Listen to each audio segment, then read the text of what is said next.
Hello students, today we are going to study about the properties of acid. In the previous class I have described you that what is acid and the basicity of acid. Now we are going to discuss this topic, the properties of acid, जिसमें first number पे है acids are sour in taste. जैसा कि मैंने यहाँ पे लिखा है, एसिड का टेस्ट जो होता है वो सॉर होता है। ये इसकी फिजिकल प्रॉपर्टी है। Corrosive in nature, acids corrosive होते हैं नेचर में। एसिड का स्वभाव ज्वलनशील होता है। Acid change blue litmus to red, acid blue litmus को रेड में कन्वर्ट कर देते हैं, जो कि आपको इंडिकेटर में पढ़ना है। और इंडिकेटर हम अपने नेक्स्ट क्लास में डिस्क्राइब में पढ़ेंगे। अगला जो हमारा टॉपिक है वो है रिएक्शन विथ मेटल्स। तो रिएक्शन विथ मेटल्स पढ़ने से पहले हमें मेटल की रिएक्टिविटी सीरीज जानना ज़रूरी है कि एसिड मेटल से कैसे रिएक्ट करते हैं। इसके लिए हमको ये जानना ज़रूरी है कि हाइड्रोजन से ज़्यादा रिएक्टिव मेटल्स कौन से हैं, जिससे कि वो हाइड्रोनियम आयन को, हमको पता है कि हाइड्रोनियम आयन जब एसिड को हम वाटर में डिज़ोल्व करते हैं तो डिसोसिएट होता है। तो हाइड्रोजन से एबव जो रिएक्टिविटी सीरीज में मेटल्स होंगे, जो कि lithium, potassium, barium, strontium, calcium, sodium, magnesium, aluminium, manganese, zinc, chromium, iron, cobalt, nickel, lead, than hydrogen. तो हाइड्रोजन से एबव ये सारे मेटल्स जो हैं रिएक्टिविटी सीरीज में हैं। तो जब भी ये मेटल किसी भी एसिड से रिएक्ट करेंगे तो हाइड्रोजन गैस का इवोल्यूशन होगा। जैसा कि मैंने यहाँ पे आपको लिख के दिया है, जब भी कोई मेटल एसिड से, डाइल्यूट मिनरल एसिड से रिएक्ट करते हैं तो सॉल्ट फॉर्म होता है और हाइड्रोजन गैस का इवोल्यूशन होता है। यहाँ पे जो मोस्ट रिएक्टिव मेटल्स हैं, जैसे पोटेशियम हो गया, सोडियम हो गया, स्ट्रोंटियम हो गया, कैल्शियम हो गया, ये सब बहुत ही वाइग्रसली डाइल्यूट मिनरल एसिड से रिएक्ट करते हैं। वाइग्रसली मतलब बहुत तेज़ी से, और हाइड्रोजन गैस का इवोल्यूशन बहुत ही तेज़ स्पीड में होता है। जैसे सोडियम हो गया, हाइड्रोक्लोरिक एसिड से बहुत ही वाइग्रसली रिएक्ट करेगा और सोडियम का सॉल्ट बनेगा, जो कि ये कैटायन है और इसके एनायनिक पार्ट से अटैच होकर के सॉल्ट का फॉर्मेशन करेगा और हाइड्रोजन गैस का इवोल्यूशन होगा। बट रिएक्टिविटी सीरीज में जो हाइड्रोजन से नीचे के एलिमेंट्स हैं, और लेड को भी हम इसमें इंक्लूड करते हैं, ये किसी भी डाइल्यूट मिनरल एसिड से रिएक्ट करके हाइड्रोजन गैस का इवोल्यूशन नहीं करते हैं, क्योंकि यहाँ पे ये मेटल हाइड्रोजन को डिस्प्लेस नहीं कर पाते हैं, क्योंकि ये हाइड्रोजन से रिएक्टिविटी में कम है। इवन लेड भी हाइड्रोजन को डिस्प्लेस नहीं कर पाता है। इसलिए हमको ये बात याद रखना ज़रूरी है इस टॉपिक में कि those metals which are more reactive than hydrogen, they can displace hydrogen gas when they react with dilute mineral acid. अब यहाँ पे एक एक्सेप्शन आता है कि जब भी कोई मेटल नाइट्रिक एसिड से रिएक्ट करता है, जो कि एक स्ट्रॉन्ग ऑक्सीडाइजिंग एजेंट है, वेरी स्ट्रॉन्ग ऑक्सीडाइजिंग एजेंट। मैंने आपको इससे प्रीवियस लेक्चर में बताया था, पिछले क्लास में मैंने आपको बताया था कि नाइट्रिक एसिड एक बहुत ही स्ट्रॉन्ग ऑक्सीडाइजिंग एजेंट है। तो जब कोई मेटल नाइट्रिक एसिड से रिएक्ट करता है तो वाटर बनता है, क्योंकि हाइड्रोजन गैस जो इवोल्यूट होता है वो वाटर में ऑक्सीडाइज्ड हो जाता है। हाइड्रोजन गैस वाटर में ऑक्सीडाइज्ड हो जाता है, इस वजह से यहाँ पे हाइड्रोजन गैस का इवोल्यूशन नहीं होता है। बट यहाँ पे ध्यान देने वाली बात यह है कि जब हम बहुत ज़्यादा very very dilute nitric acid लेते हैं, then it will react with manganese और मैग्नीशियम। तब वह मैग्नीज मेटल या मैग्नीशियम मेटल से रिएक्ट करेगा। मतलब वेरी वेरी डाइल्यूट से हमारा ये तात्पर्य है कि जब कोई सॉल्यूशन हम लेते हैं तो उसमें नाइट्रिक एसिड का जो परसेंटेज हो वो लगभग 1 से 2% हो या 3% हो, और वाटर उसमें 97-98% हो, तब वो मैग्नीशियम या फिर मैग्नीज मेटल से ही रिएक्ट करेगा नाइट्रिक एसिड, तभी हाइड्रोजन गैस का इवोल्यूशन होगा। अदरवाइज और किसी मेटल से नाइट्रिक एसिड रिएक्ट करेगा तो वाटर में ऑक्सीडाइज हो जाए। जैसे यहाँ पे मैग्नीशियम का मैंने एग्जांपल दिया है।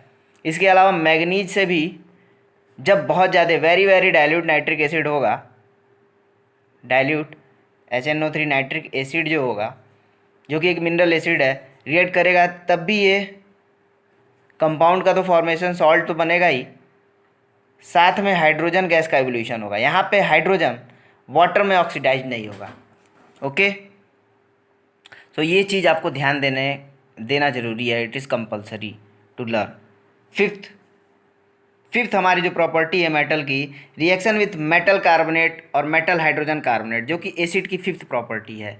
जब कोई एसिड किसी भी मेटल कार्बोनेट या मेटल हाइड्रोजन कार्बोनेट के साथ जब कोई डाइल्यूट मिनरल एसिड रिएक्ट करता है तो करस्पॉन्डिंग सॉल्ट बनेगा और कार्बन डाइऑक्साइड गैस का इवोल्यूशन होगा प्लस वाटर बनेगा।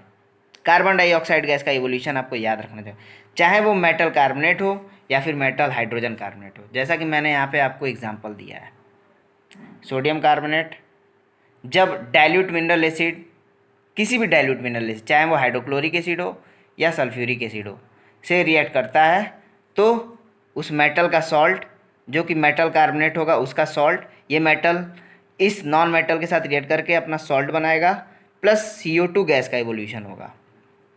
अब CO2 गैस की एक प्रॉपर्टी होती है कि इसको जब भी हम लाइम वाटर का फॉर्मूला होता है CH का होल ट्वाइस, कैल्शियम हाइड्रोक्साइड को ही लाइम वाटर कहते हैं। जब भी carbon dioxide gas lime water में हम प्रोवाइड करते हैं तो वो लाइम वाटर को मिल्की कलर में चेंज कर देता है। यहाँ पे मैंने सोडियम हाइड्रोजन कार्बोनेट का एग्जांपल दिया है, क्योंकि मैंने जैसा बताया कोई भी मेटल कार्बोनेट या मेटल हाइड्रोजन कार्बोनेट, इसको सोडियम बाई कार्बोनेट भी बोलते हैं, जब किसी डाइल्यूट मिनरल एसिड से रिएक्ट कराते हैं तो corresponding salt, carbon dioxide gas और वाटर ही बनता है। यहाँ जिंक कार्बोनेट जो कि मेटल कार्बोनेट है, यहाँ पर डाइल्यूट मिनरल एसिड से रिएक्ट कराए हैं, salt, carbon dioxide plus water. तो कोई भी मिनरल डाइल्यूट एसिड जब किसी मेटल कार्बोनेट या मेटल हाइड्रोजन कार्बोनेट से रिएक्ट करेगा तो करस्पॉन्डिंग सॉल्ट बनेगा, कार्बन डाइऑक्साइड गैस का इवोल्यूशन होगा।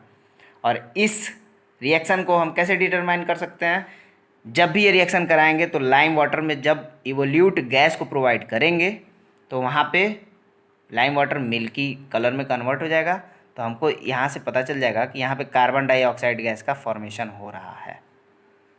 Now we are going to study our next property of acid, reaction with base.